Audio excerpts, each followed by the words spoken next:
Hello guys! Welcome back to my channel. Walang ulam para ngayong gabi? Walang problema, tuturuan ko kayo magluto ng isang simple pero masarap na ulam. Bali, ito lang yung mga kailangan natin. Isang sardinas, isang oyster sauce, 1/4 cup na cornstarch, asin, ang ating paminta, at ang ating itlog, and syempre, ang ating sibuyas pampalasa. Okay, so to start up, ibuksan muna natin itong sardinas, and then i-drain natin siya, kasi laman lang yung kailangan natin. Pero don't worry, kasi magagamit nyo pa rin naman yung sabaw. Lagay na natin siya dito sa ating mixing bowl. Wala tayong bowl, kaya mixing tasa. Okay. So, durug-durugin lang natin yung ating sardinas. Yan. And then, next is add natin yung sibuyas. Yan. Isang sibuyas lang yung ginamit ko, guys. And, hinayat ko lang siya ng maliliit. And don't worry, nagugas ako ng kamay. So, tapon na natin yung kalat. Ilagay tayo na, hindi ko ubusin tong oyster sauce. Kalahati lang yung gagamitin natin. Ayan. Then, maglalagay tayo ng paminta. Depende sa preference nyo. Kung gusto nyo masyado maraming paminta or kaunti lang. Sa akin, okay na yun. And then, asin. Tak. Paint din siya para hindi masyadong maalat. And then, itong 1/4 cup ng ating cornstarch. Ito nga pala yung trending ngayon na sardinas balls. Bawal ang karne dahil Holy Week. Nag-iisip ako kung ano yung iulam namin, and naalala ko na napanood ko nga pala. Kaya ginaya natin. So, ito nga pala guys, yung egg na ginamit ko is kalahati na lang siya. Kasi isa lang naman yung sardinas natin. So, kalahating egg lang yung gagamitin natin. Na pala guys, dito is pwede kayong maglagay ng asukal kung gusto nyo.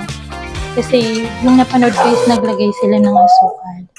Pero ako, hindi ko na siya lalagyan ng asukal. So, pag ganito na yung consistency, spell it! Ay, God. Consistency. Yan.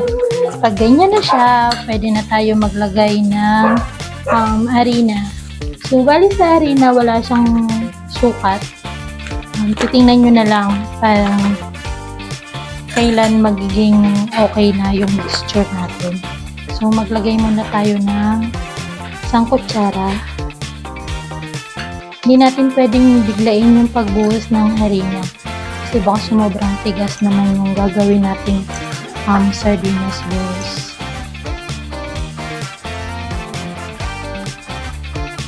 Sa gilid.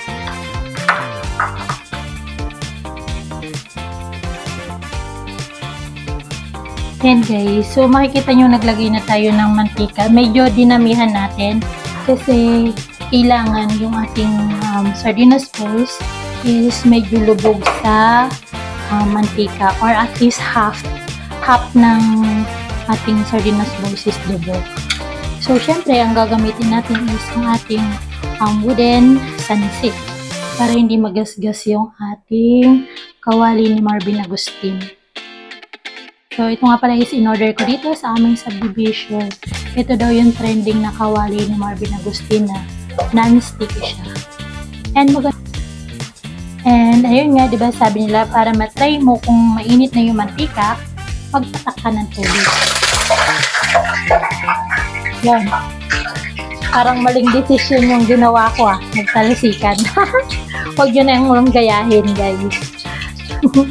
Okay. Dahil mainit na yung ating mantika, ihinaan natin ng konti yung ating apoy.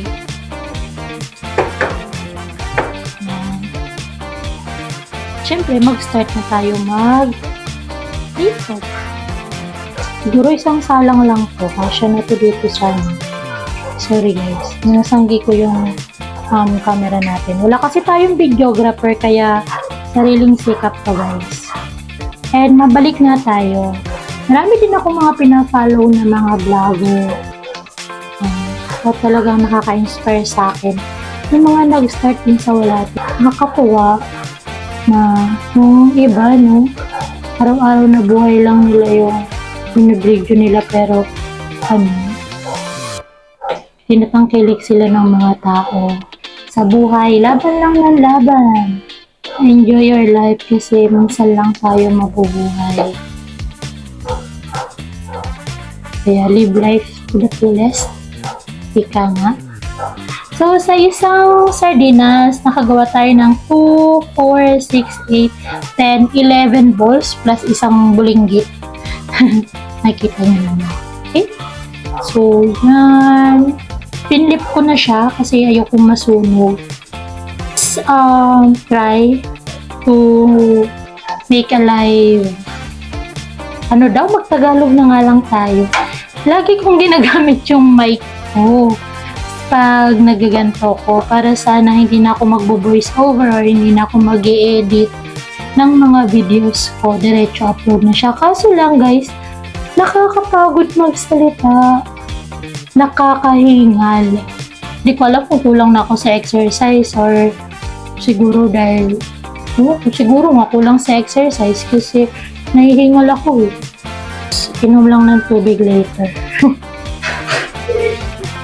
Mali yan guys, makikita nyo is kulong-kulo na yung mantika natin and natigas na rin yung ating sardinas balls. So, antay lang natin mag-golden brown yung ating mga onion and antayin na natin yung oil. Maraming salamat guys sa panunood. Don't forget to like, comment, share, and subscribe na din para sa mga susunod na video updated kayo. Thank you!